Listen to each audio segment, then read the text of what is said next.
3 years ago, we got a request from one of our customers wanting us to grow mushrooms, and we started up in this shipping container. This is an old refitted shipping container for refrigeration. We're doing around $10,000 per month right now in revenue of these mushrooms. So we're testing a lot of different strains. The journey has been a long and a hard one, but we got to a point now where we are starting to see a profitable business model. So this is what I want to share with you. As you can see here, we're starting with some tests of the pink oyster. This is a summer species that's grown best in the summertime, but we found it to grow really well in winter conditions. We're doing the yellow one as well, and we're doing some blue, gray, white, elm oysters, and yeah, some different varieties. When you know how to do one kind of mushroom, you almost know how to do all of them. It's just difficult. For example, with the lion's mane, that's a completely different setup. But all other mushrooms mostly is really great for this technique. Now we're gonna start with the test of Pioppino. We were looking into the Pioppino mushroom, and it's really interesting for us to look into because our customers started requesting it, and we want to see how it goes. We grew lion's mane, as you know, for a few months now. We got a lot of traction on it. It was a very interesting start we got. We got some very interesting requests on the mushroom. Yeah, so we're getting some really great clusters here, as you can see. Really nice. This is the first flush. We will see if we can do 2 flushes on them. I think we can, but I'm not sure.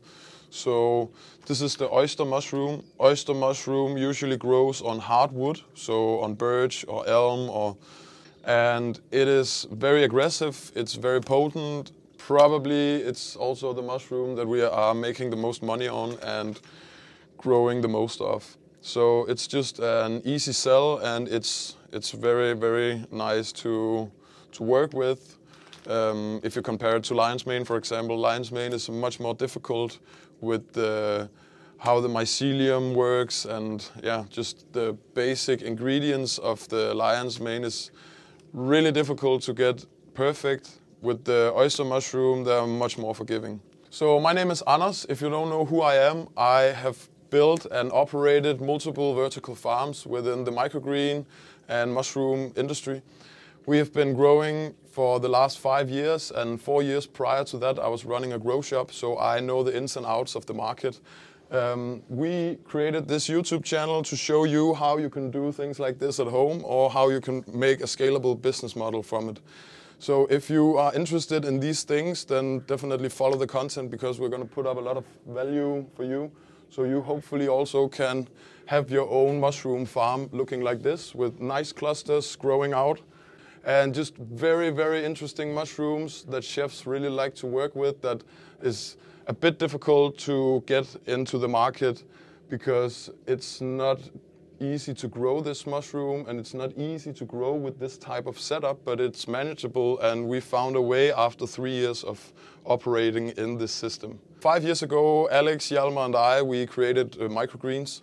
MICROGREENS is a company doing vertical farming of microgreens. So we started basically in our living room and just starting to grow, seeing if it was interesting for anyone to work with us. We wanted to sell systems in the beginning to restaurants so they could grow their own microgreens vertically inside the restaurant. But we figured that chefs don't want to become a gardener. Chefs like doing what chefs do, and we found that it was a more interesting business model to sell the products that we made, because we could resell the same products over and over, because it's something that people use and they get great value from using it.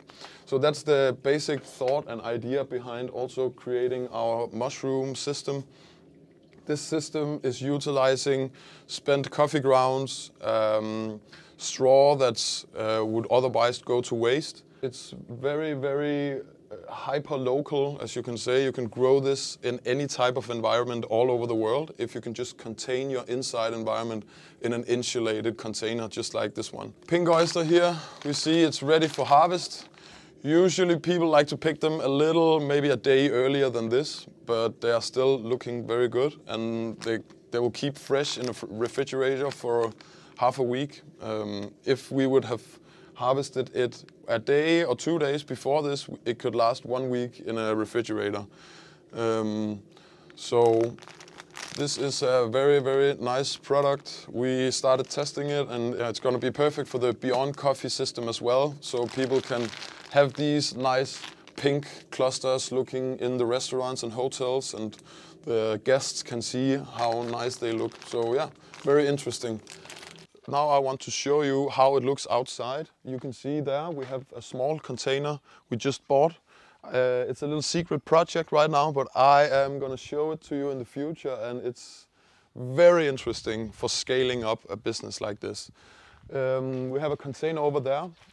In this container we are building up a salad production with one of our partners. So a company called Hydrovertic will, in cooperation with us, will put in system and put in equipment, and then we'll grow salads and a lot of edible flowers, for example. This container here is for the incubation of the bags. So this step is the step of incubating the bags after they have been inoculated. So they will be out here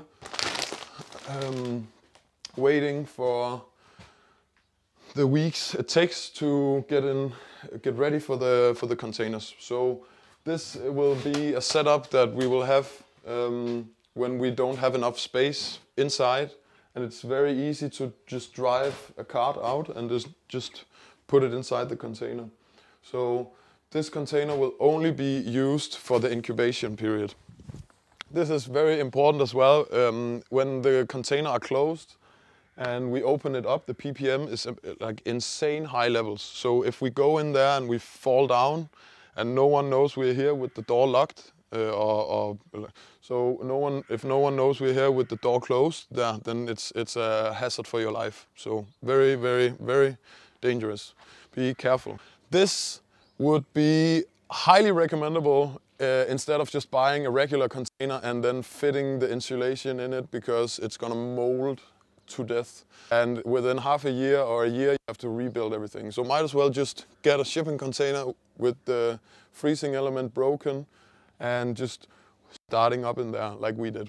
If you like the content that we just showed you, the knowledge we teach you, everything, we are also interested in partners out in the wide world. So if you are somewhere in the world and you think, wow, these guys are really awesome, to cooperate with them, then give us a call, an email or anything, and then we'll get back to you.